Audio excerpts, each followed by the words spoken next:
What's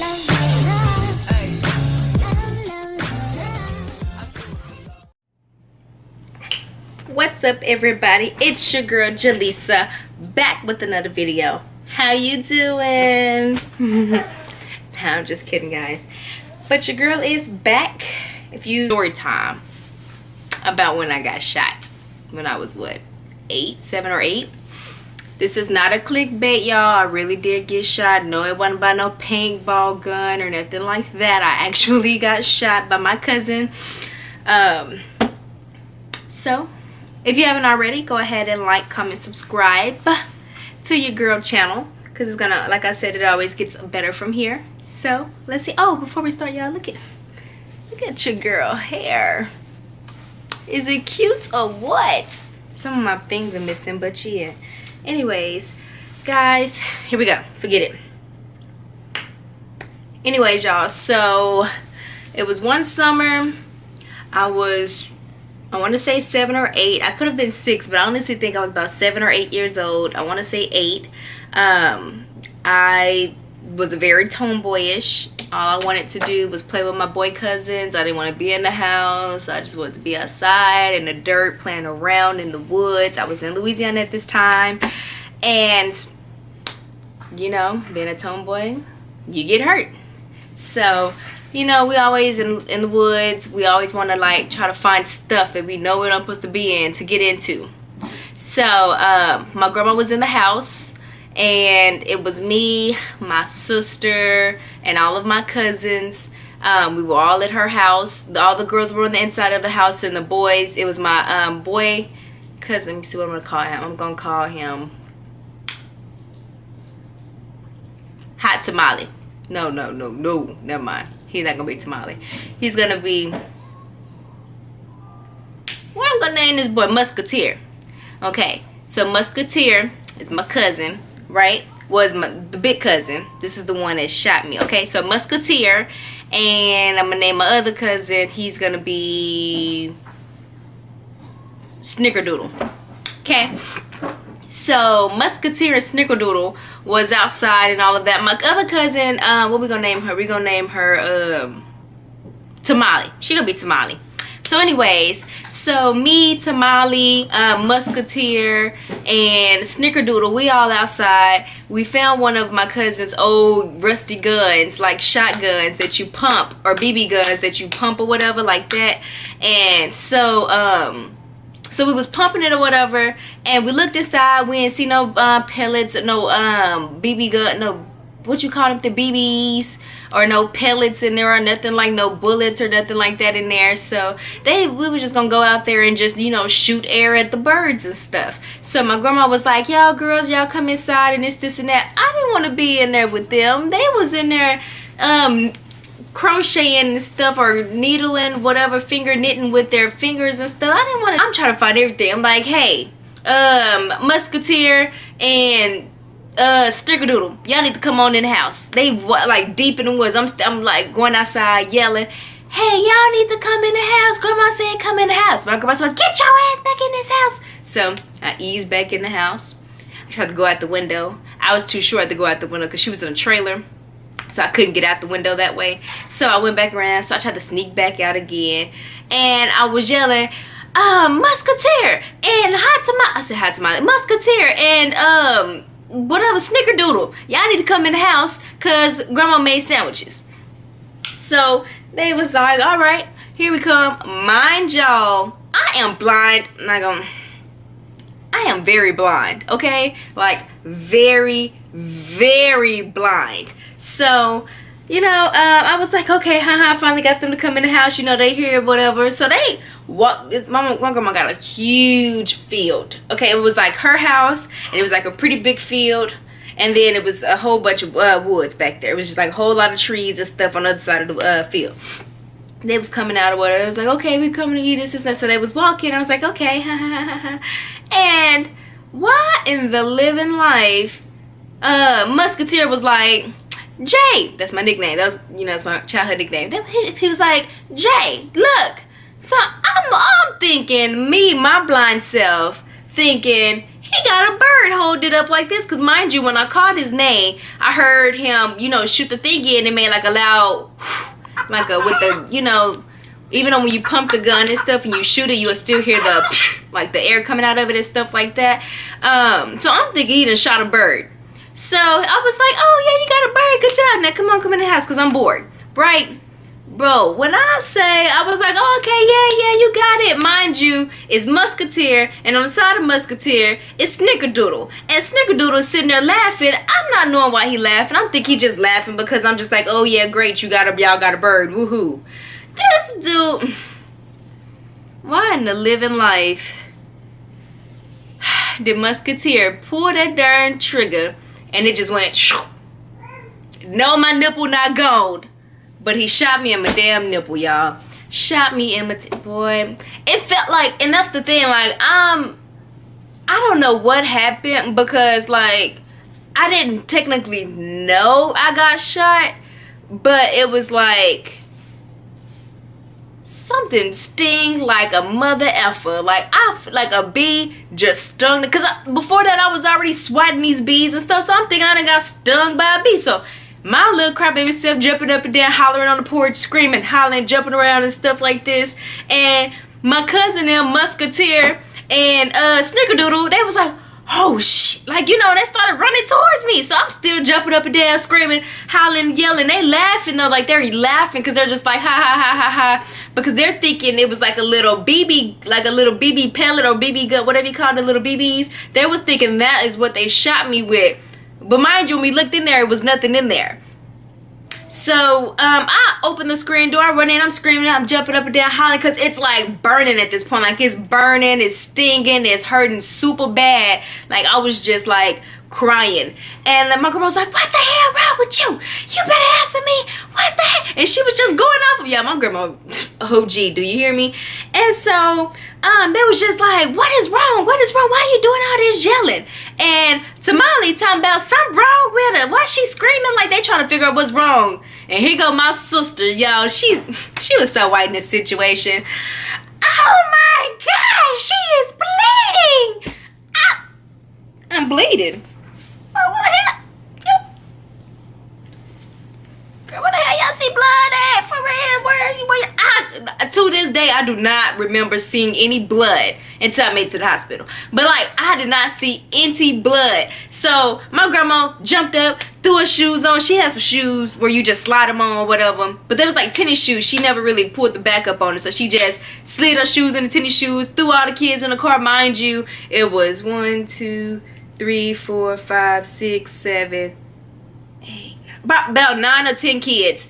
So we all in there pushed all into the car. So it's me and my sister in the front seat, like, because they're trying to keep me from looking below me, because they feel like if I would have saw it, I would have passed out or something. I don't know, but all I know was it was stinging, it was burning bad as hell. I still remember that burn. And I was just like, yeah, hell, y'all better fix me now. What now? So what happened? So yeah, so then we went down the road, down this dirt road, because it was like her house. Down the dirt road, it was my auntie house. So we dropped off Musketeer and with his daddy. His daddy whooped him all the way around that trailer. And then she went through this small town called Manny, because we was in Boise at that time, which is the woods. And then we went through the town I grew up in, which was Manny, and she dropped off all the other kids. And so she took me and my sister to the hospital, because my sister was, you know, hyperventilating. She was panicking, I'm panicking, my grandma telling me to shut the hell up. She was scared, but she was trying to keep me calm. So all of that was going on, y'all. And so they had to, they was going to put me on the helicopter. But my sister, before I got on this helicopter, I don't know if it was her, I don't know who it was, but somebody told me if I get on the ambulance and the sirens is not going, that means you're dying. That means I'm okay. If these sirens don't go off, I'm dying. Okay, thank you for letting me know. So they were supposed to put me on a helicopter, but the helicopter wasn't getting there fast enough. So they drove me on the ambulance I don't remember which hospital they took me to, but they took me to one hospital and they couldn't take me. I don't know why they couldn't take me. I guess because I was too young and it was a serious situation that I had got shot and it actually went in and it was dropping. So they was just nervous it was going to hit my heart. I'm not sure. So after that, you know, they that hospital drove me to another hospital, and mind you, at this point they was taking me to Shreveport, and there was no sirens. It was my grandma in the ambulance with me, and it was just silence. I'm talking about, Grandma, am I dying? Grandma, I don't hear no sirens. Grandma, and she was like, girl, stop fucking calling me. Yeah, she was yelling at me the whole time. Yo, she was yelling, she was hollering, she was doing the most. So she was trying to keep me calm, but I think I was scaring her because I was like, I think I'm dying. But every time I got quiet, she shook me to make sure that my ass was still up. She was like, baby, no, you're not dying on me. But guys, that was some serious stuff. And mind y'all, my mom is in Dallas. Why, how in the living life did my mama meet us from Dallas? We're already in Louisiana. Mama met us at the elevator of the Shreveport Hospital. And she met us at, they had me in a wheelchair. My first time riding in a wheelchair, y'all. I was so happy. Don't ask me why, but I was happy that I was in a wheelchair. They was taking me or whatever, and my mama met us through the elevator, you know. And so after that, they was already fixing on the stuff or whatever, you know. Well, before that, I'm skipping stuff. They was like, do you want to ride in the wheelchair? Or do you want your mom to pick you up?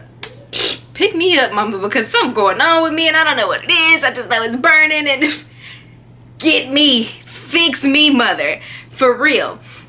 So all of that was going on. She took us to the room or whatever, and they started working on me some more and stuff, trying to figure out how deep it was. We took x-rays. They took a lot of different stuff just to see what was going on.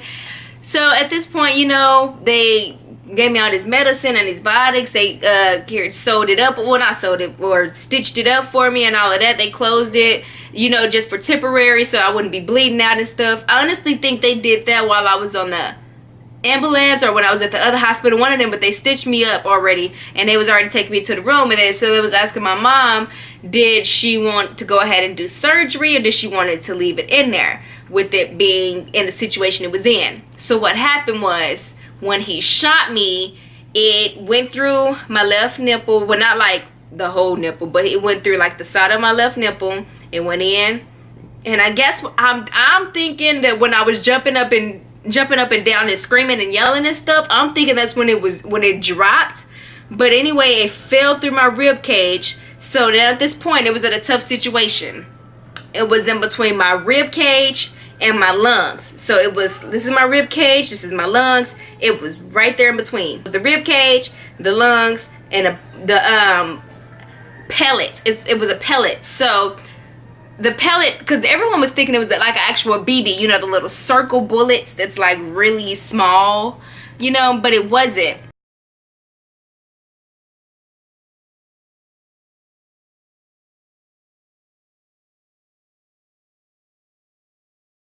The thing that broke my skin, it was because it was actual pellet with the sharp fins around it. So that's what broke my skin and made it go in and drop. But anyways, they told my mom, either we're gonna have to break her rib cage open and get the pellet out, or we can take the chance of it leaving it in there and letting tissue grow around it, and it shouldn't move at all, ever, right? So mom was like, okay, well, we don't want to break her rib cage because that'll cause her problems for the rest of her life, breathing and stuff, and I already had asthma, so that wasn't gonna work.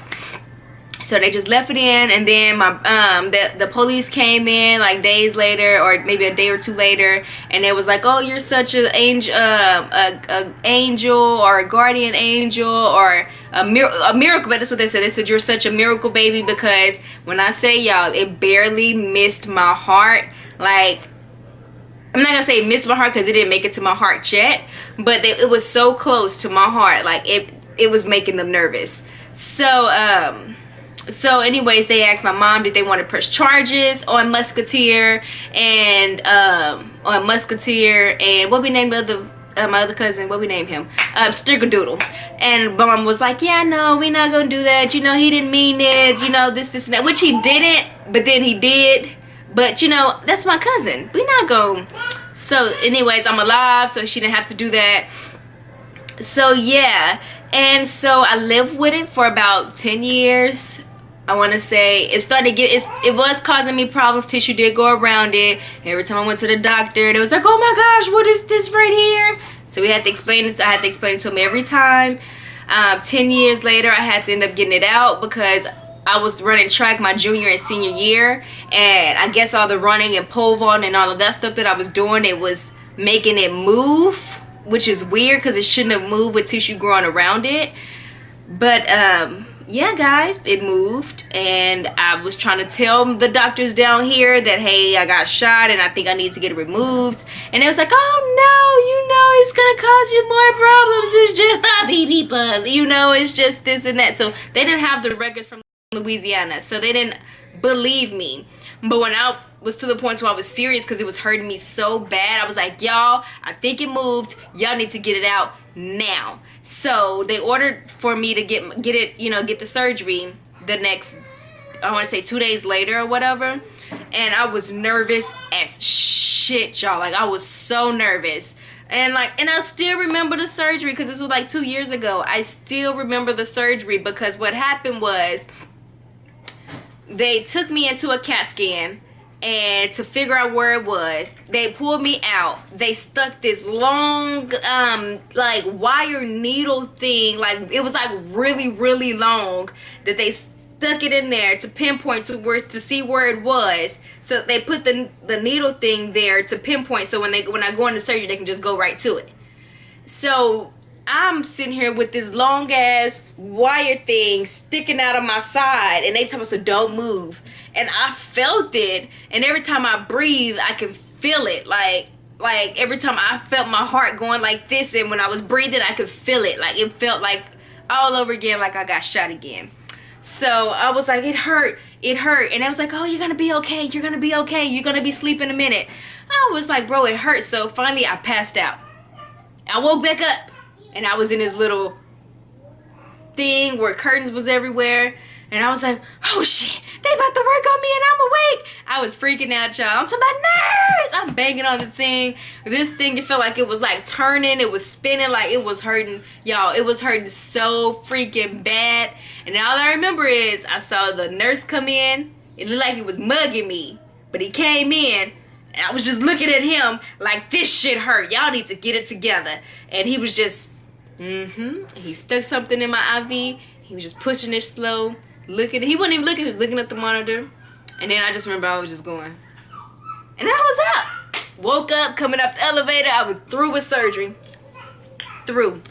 But y'all, that shit hurted so bad. And then the doctor wanna come to me. The doctor wanna come to me talking about, oh my gosh, you were right. It wasn't a BB gun. It was an actual pellet with fins around it. It was sitting on your heart sac. No, duh, Sherlock. 'Cause I was telling y'all stupid. I'm not even gonna go there. But I was telling them that I was hurting. I know when something's going on with my body, it moved. I knew that it moved. So all of that happened. I'm gonna insert pictures as well. Me being in the hospital, they had tubes down my not down my throat, but they had tubes in my ribs to help me breathe and stuff, y'all. It was so bad. But if y'all don't want to see it, I'm sorry, but I'm gonna insert the video or the images so that y'all can believe me, because that shit was just, it was bad. It was very bad. This surgery ain't no joke, though. My side hurts. I got a chest tube in right now to keep the fluids drained out of my chest or whatever. So my chest is opened a little bit. But might close it up tomorrow or day after tomorrow. But yeah, this is no joke. This is the real deal. This is what happens. I know it's not like nothing like dealing from no STD or nothing like that.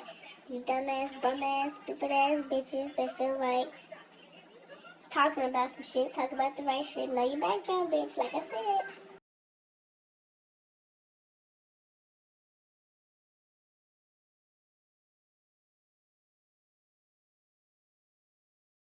But to this day, you know, me, Tamale, Musketeer, I really don't fool with a snickerdoodle like that. But I'll speak to him every now and then when I see him. But yeah, y'all, I'm good. I'm bullets free and all of that. And not only that, I want to say August, September, October, November, October. 2 months later, I found out I was pregnant with my son. So yeah, guys. But anyway, guys, I know that was a long ass story. If you want more story times, let your girl know. Cause I have nothing. I'm not gonna say I have nothing but time because I got a lot of stuff to do. But if you want more story times, like, comment, all of that stuff, and just talk to your girl. I'm a friendly person. Talk to me. But alright, guys, I gotta go because my son about to act up.